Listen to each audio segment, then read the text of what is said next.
नमस्कार, मेरा नाम है Ashwini. Welcome to back my channel. मेरे चैनल का नाम है ए के एजुकेशनल वैरायटी। अगर आपने मेरे चैनल को सब्सक्राइब नहीं किया तो कृपया मेरे चैनल को सब्सक्राइब कीजिए। तो आज हम यहाँ पर क्लास +1 फिजिक्स का एक बहुत ही इम्पोर्टेंट टॉपिक है, projectile fired parallel to horizontal करके। तो मैंने प्रोजेक्टाइल के बारे में एक वीडियो पहले भी बनाई है, उसका लिंक मैं डिस्क्रिप्शन बॉक्स में दे दूंगा, वहां से देख लीजिएगा। अगर आप उस चीज को देखेंगे तो आपको पता चल जाएगा कि प्रोजेक्टाइल है क्या चीज है और पैरेलल हॉरिजॉन्टल में कैसे हम इसको एक्सप्रेस करते हैं और एक्सप्रेशन कैसे ड्राइव करते हैं, मैथमेटिकली हम कैसे इसको प्रूव करते हैं। तो आप उसको ध्यान से देखिएगा। तो इसमें क्या है जी, सबसे पहले हम अगर देखें प्रोजेक्टाइल के बारे में जो फायर्ड पैरेलल है, तो हम यहाँ पर के पाथ फॉलो देखेंगे। सबसे पहले हम पाथ निकालना देख सीखेंगे और दूसरे नंबर पे हम देखेंगे कि टाइम ऑफ फ्लाइट भी निकालेंगे, फ्लाइट। और नंबर 3 हम रेंज निकालेंगे, रेंज।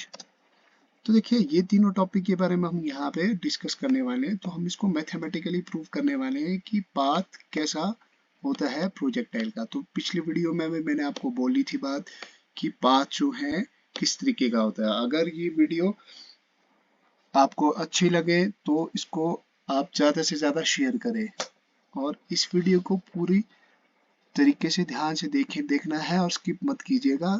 आपको बहुत इजीली ये कॉन्सेप्ट समझ आ जाएगा कि प्रोजेक्टाइल क्या है। क्योंकि कई बार ऐसा होता है कि प्रोजेक्टाइल में हम भूल जाते हैं बहुत सारी चीजें, की स्टेप भूल जाते हैं। तो स्टेप इसमें याद करने वाला कोई ऐसा चीज नहीं है। इसको ध्यान से देखिएगा कि projectile fired parallel to the horizontal क्या है। सबसे पहले हम फिगर की बात कर लेते हैं इसकी कि प्रोजेक्टाइल है क्या चीज है। कि हॉरिजॉन्टल की बात की तो हॉरिजॉन्टल का मतलब क्या है कि अगर कोई प्रोजेक्टाइल जो है, कोई ऑब्जेक्ट जो है मान के चलो, या प्रोजेक्टाइल बोला, सर्टन हाइट है, मानो कि ये टावर या बिल्डिंग है, जो भी हम मान सकते हैं। तो ये जो टॉप ऑफ द हाइट है, यहाँ से कोई इनिशियल वेलोसिटी हम दे देते हैं। वो मैंने पिछले वीडियो में भी बात की थी इनिशियल वेलोसिटी की। तो यहाँ पॉइंट मान लेते हैं, ओ पॉइंट मान लेते हैं। तो ओ पॉइंट से वेलोसिटी यू जो है, तो यू जो है वेलोसिटी यहाँ पे दी गई हुई है। तो मैंने आपको वहां भी बोला था, तो पिछली वीडियो में ध्यान से देखना कि लीनियर में वेलोसिटी क्या रहती है और प्रोजेक्टाइल में वेलोसिटी क्या रहती है। वेलोसिटी की बात मैंने वहां की थी। तो मानो कि सर्टन हाइट है, ग्राउंड लेवल से ओ ए है, हाइट है, तो किसी बिल्डिंग की हाइट है। तो यहाँ से कोई प्रोजेक्टाइल फायर किया गया, तो फायर किया है तो ऑब्वियस सी बात है वो इस तरीके से ग्राउंड में टच करेगा। तो ये जो ग्राउंड और इसका डिस्टेंस है, इसको भी हम देखेंगे कि इसको क्या बोलते हैं। तो मैंने आपको बताया था कि जो प्रोजेक्टाइल है, ड्यू टू ग्रेविटी की वजह से हर पॉइंट पे वो डिफरेंट डिफरेंट वेलोसिटी को एक्सपीरियंस करेगा। एक बीच में ऐसा भी समय आएगा कि जो वेलोसिटी वो लीनियर हो जाएगी। मानो यहाँ पे मान के चलो कि लीनियर है, इट मीन्स कि वो क्या है कि u की वैल्यू यहाँ कितनी हो जाएगी, 0 हो जाएगी। नहीं तो प्रोजेक्टाइल में बोला कि इनिशियल वेलोसिटी होती है। अभी हम इसको अंडरस्टैंड करने की कोशिश करेंगे। तो ये भी मैं आपको कॉन्सेप्ट बताऊंगा कि u इज इक्वल टू 0 क्यों बोला है। कि अब देखिए, जब आप कोई चीज है ऊपर किसी सर्टन हाइट से यहाँ से मेंस की थ्रो कर रहे हैं, तो पैराबोला पाथ तो आ रहा है, पाथ तो इस तरीके से आएगा। अब कोई एक ना एक पॉइंट यहाँ ऐसा भी होगा जहां पे वेलोसिटी जो है क्या हो जाएगी, u इज इक्वल टू 0 हो जाएगी। क्यों? क्योंकि वो लीनियर में आ जाएगा। मींस की वन डायमेंशन की बात कर रहे हैं कि वन डायमेंशन भी यहाँ पे, मतलब कि कहीं ना कहीं वन डायमेंशन भी वो दिखाएगा। ऐसा नहीं है कि वो इस साइड को गिरेगा। तो अब ये जो प्रोजेक्टाइल की बात की, तो कभी भी ऐसा नहीं है कि प्रोजेक्टाइल यहाँ है, यहाँ से नीचे गिर गया या यहीं से आपका नीचे गिर जाएगा, ऐसा नहीं है। तो ये कहीं ना कहीं ग्रेविटी क्या है, ग्रेविटी यहाँ पे इफेक्ट कर रही है। तो इसलिए ग्रेविटी की वजह से यहाँ से भी तो गिर सकता था, यहाँ से भी गिर सकता था, क्योंकि हमने कोई फोर्स दी हुई, तो इस वजह से वो आगे को जाता रहेगा, किसी ना किसी तरीके से वो आगे को फॉरवर्ड होएगा। तो वो सारा का सारा काम जो है वो है ग्रेविटी का। क्लियर है? तो ग्रेविटी ही रिस्पॉन्सिबल है उस चीज के लिए। तो हम देखेंगे यहाँ पर जो है प्रोजेक्टाइल जो है दो कंपोनेंट में रिजॉल्व हो चुका है, देख रहे हैं हम। मैंने पहले भी बताया था आपको, ये y कंपोनेंट है। सपोज दैट यहाँ हम इसको y कंपोनेंट कर लेते हैं। ये क्या है हमारा y कंपोनेंट है। तो यहाँ से यहाँ तक क्या हो जाएगा, ये x कंपोनेंट हो जाएगा। ये क्या आपका हॉरिजॉन्टल है, तो ये क्या हो गया आपका x कंपोनेंट हो गया। क्लियर है। तो अब जो प्रोजेक्टाइल है दो कंपोनेंट में रिजॉल्व हो चुका है। वो क्या है आपका x एक्सिस में है, x एक्सिस, एंड दूसरा क्या है आपका y एक्सिस है।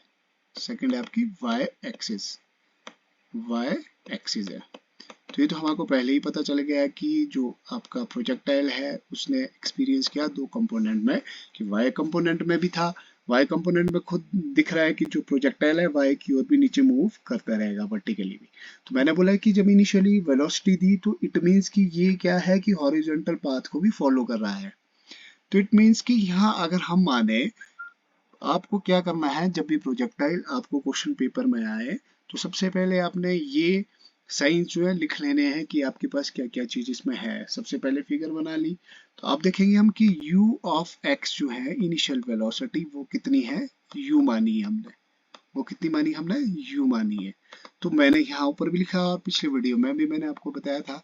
अगर डिटेल में आपको ये चीज जाननी है तो आपको पिछली वीडियो देखनी होगी, मैं आपको डिस्क्रिप्शन मैं उसका लिंक लिख कर दे दूंगा। अब यहाँ देखिए कि इनिशियली जो y है, इनिशियल वेलोसिटी जो आपकी वर्टिकली है वो कितनी होगी, ऑब्वियस सी बात है 0 है। क्यों, क्योंकि जो ऑब्जेक्ट है वो फाइंड किया गया है किस में, हॉरिजॉन्टल में। तो हॉरिजॉन्टल में तो ux की वैल्यू होनी है। तो मतलब कि इनिशियली वर्टिकली जो वेलोसिटी है वो कितनी होगी, 0 हो जाएगी। क्योंकि हमने अगर यहाँ पे वर्टिकली वेलोसिटी होती है कोई ना कोई तो ड्रॉप हो जाता है यहाँ से ही कोई भी प्रोजेक्टाइल। अब देखिए दूसरी बात बोली कि हाँ ये जो प्रोजेक्टाइल है अंडर ग्रेविटी करके ये नीचे आ रहा है। तो इट मींस कि u ऑफ g जो है हमारे पास, या u ऑफ a एक्सलेशन जो है दैट इज इक्वल टू कितना होगा, 0। क्यों, क्योंकि x एक्सिस में अगर ग्रेविटेशन यहाँ पे होता तो ये यहीं पे ही ड्रॉप हो जाता, मूव नहीं होता। तो इट मींस कि जो एक्सलेशन है वो कहाँ काम कर रहा है आपका, यहाँ पर काम कर रहा है। वो कितना है हमने g माना है। आप चाहे तो इसको v भी मान सकते हैं, आप चाहे इसको u भी मान सकते हैं जो आपकी y एक्सिस है। तो मैंने यहाँ पे u y कंसिडर की हुई है। तो u a is equal to how much, g है। तो अब हम सबसे पहले पाथ को डिफाइन करने की कोशिश करते हैं कि पाथ कैसा होने वाला है। सबसे पहला हम यहाँ पे एक्सप्रेशन निकालेंगे पाथ का। ध्यान रहे कि प्रोजेक्टाइल में तीन चीजें हम निकालेंगे, वैसे चौथी भी होती है, वेलोसिटी भी हम निकाल सकते हैं, आपकी बुक में भी दिया है ऐसा। पर वहां पर आपको सिर्फ वो वैल्यू ही दी गई है कि इतनी वैल्यू है टाइम और रेंज की। हम तो यहाँ प्रूफ करके दिखेंगे कि टाइम क्या है और रेंज कैसे फाइंड करते हैं। तो जो पाथ है सबसे पहले ध्यान रहे कि पाथ निकालना है। अगर एग्जाम में आता है दूसरे नंबर पे आपने टाइम ऑफ फ्लाइट लिखना है, तीसरे नंबर में रेंज लिखना है, और कंस्ट्रक्शन लिख लेनी है कि हमने किसी सर्टन हाइट से कोई प्रोजेक्टाइल फायर किया है जिसकी इनिशियल वेलोसिटी ux है, जो कि मैंने यहाँ पर लिखा है। तो देखिए लंबी वीडियो ना हो तो इसलिए मैं शॉर्ट में बताना चाह रहा हूँ इस चीज को। तो आप यहाँ पर भी इसको ऐसा लिखेंगे तभी आपको मार्क्स पूरे मिल जाएंगे, ये जो आपकी कंस्ट्रक्शन लिखी है। तो अब ध्यान रहे कि अगर आप पाथ निकाल रहे हैं सबसे पहले हम देखेंगे पाथ फॉलोड बाय ऑब्जेक्ट है, पाथ। तो पाथ जो निकालेंगे तो उसके लिए क्या है कि हमेशा ध्यान रखना है कि जो मोशन की सेकंड इक्वेशन है वो ज्यादातर डोमिनेट रहती है यहाँ पर, तो आपको वो याद करनी है। वैसे आपको पता होगा कि वो क्या है, s is equal to U T plus half A T का स्क्वायर, हाफ ए टी का स्क्वायर। तो ये जो इक्वेशन है मोशन की सेकंड इक्वेशन, तो इसी का ही सारा खेल है यहाँ पर। तो अब देखिए पाथ जो है फॉलो किया गया हुआ है, यहाँ दिख भी रहा है पाथ जो है पहले हॉरिजॉन्टल फॉलो किया हुआ है फिर वर्टिकली फॉलो किया हुआ है। तो हम फर्स्ट में क्या करते हैं कि हम सबसे पहले निकाल देते हैं हॉरिजॉन्टल, हॉरिजॉन्टल की बात करते हैं। हॉरिजॉन्टल कंपोनेंट जो है वो क्या है आपका ux है, हॉरिजॉन्टल कंपोनेंट की बात करते हैं। तो हॉरिजॉन्टल के लिए भी आपको यही वाली इक्वेशन लगानी है और by using the second equation of motion तो वर्टिकली में भी लगानी है। तो देखिए यहाँ पर जो हॉरिजॉन्टल की बात करें तो आपके पास जो s है, s किसको मानेगा, हम x को मानेंगे। तो डाल देते हैं वैल्यू, तो ये हो गया हमारे पास x इज इक्वल टू देखो u जो है, u यहाँ u जो लिखा हुआ है ये u ऑफ x है इस केस में। ये क्या है, u ऑफ x है। क्यों? क्योंकि मोशन किस में हो रहा है, हॉरिजॉन्टल हो रहा है मोशन। तो हॉरिजॉन्टल में कौन सा कंपोनेंट है आपका, x कंपोनेंट है। तो u x की वैल्यू हम यहाँ देखेंगे वो कितनी है, u है। तो हम यहाँ पर u लिख लेते हैं, u and t plus half A. Acceleration कितना है हॉरिजॉन्टल में, देखिए यहाँ आपने क्या करना है कि अगर हम x कंपोनेंट कर रहे हैं तो वैल्यू हमने पहले ही फाइंड आउट कर दी है। तो a की वैल्यू कितनी यहाँ पे 0, तो हम यहाँ पे 0 रख देंगे, वैल्यू हम 0 रख देंगे और t का स्क्वायर कर देंगे हम यहाँ पर। तो देखिए इसको सॉल्व करने की कोशिश करते हैं। x is equal to U T plus यहाँ ये half into 0 into T square, ये कितना हो जाएगा, 0 ही हो जाएगा। तो ये कितना हो गया, 0 हो गया। तो x is equal to U T आपके पास यहाँ पे आ गया है। तो देखिए यहाँ हमारे पास एक इक्वेशन बन गई हुई है, तो यहाँ से हम t की वैल्यू फाइंड आउट कर सकते हैं, जो कि हमारे को y कंपोनेंट में मींस की वर्टिकली कंपोनेंट में काम आने वाली है। तो t की वैल्यू क्या होगी, जो वेरिएबल है t, यहाँ पे जो u है कोफिशिएंट है वो आपका डिनोमिनेटर में डिवाइड हो जाएगा और ये x ऊपर चले जाएगा। तो ये आई हमारे पास t की वैल्यू। तो इसको हम इक्वेशन 1 मान लेते हैं, इसको हम इक्वेशन 1 मान लेते हैं। तो ध्यान रहे कि t की वैल्यू ही आनी चाहिए। यहाँ पे t की वैल्यू हमने इसलिए निकाली है क्योंकि हमको t की वैल्यू से क्या होने वाला है कि अगर हम t की वैल्यू निकालते हैं तो हम सेकंड जो वर्टिकली है उसको भी हम निकाल पाएंगे। तो अभी देखिए हम वर्टिकली की बात करते हैं, सेकंड केस कि मोशन अलोंग वर्टिकल, आप ऐसा भी लिख सकते हैं मोशन अलोंग वर्टिकल, मोशन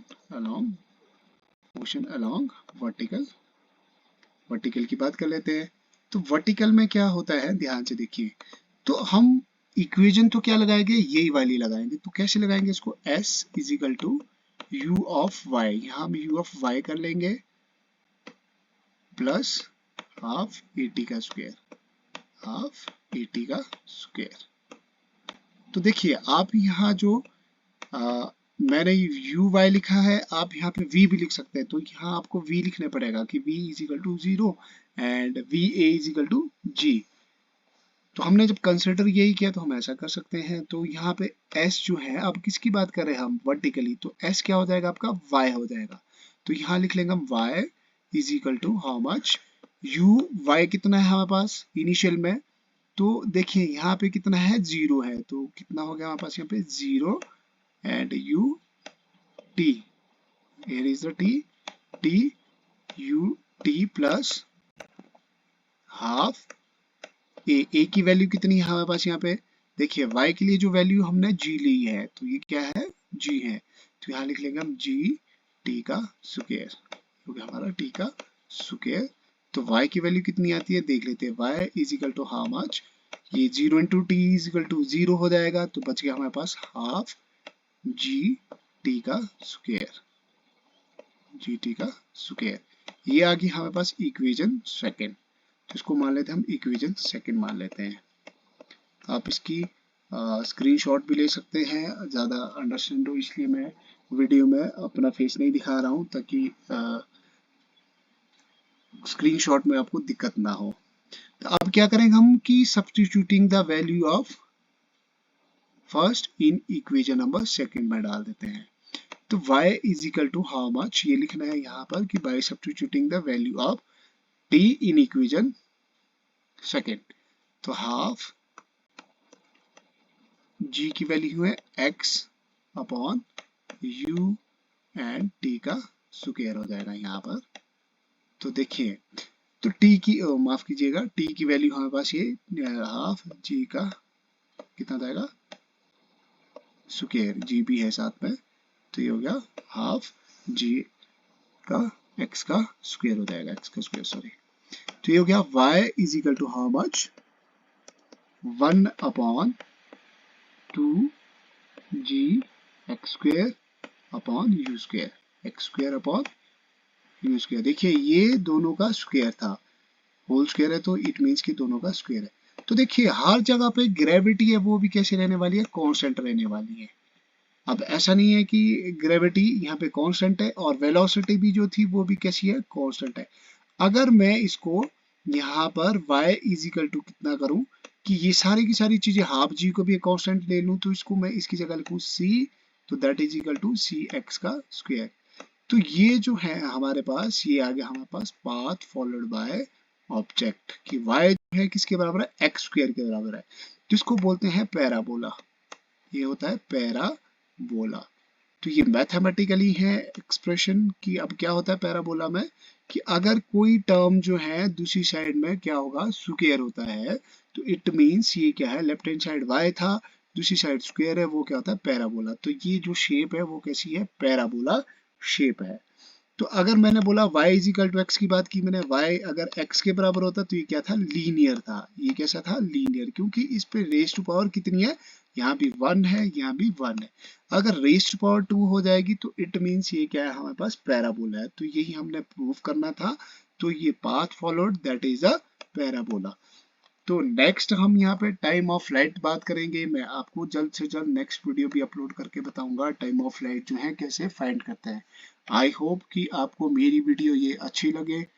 अगर अच्छी लगी हो तो कृपया लाइक शेयर और कमेंट करना ना भूलें। तो मैं आपको ऐसी ऐसी बहुत सारी इंटरेस्टेड वीडियो लेके आऊँ जो आपकी मदद करे, हो सकता है। तो बहुत बहुत धन्यवाद मेरे चैनल पे आने के लिए। Thank you.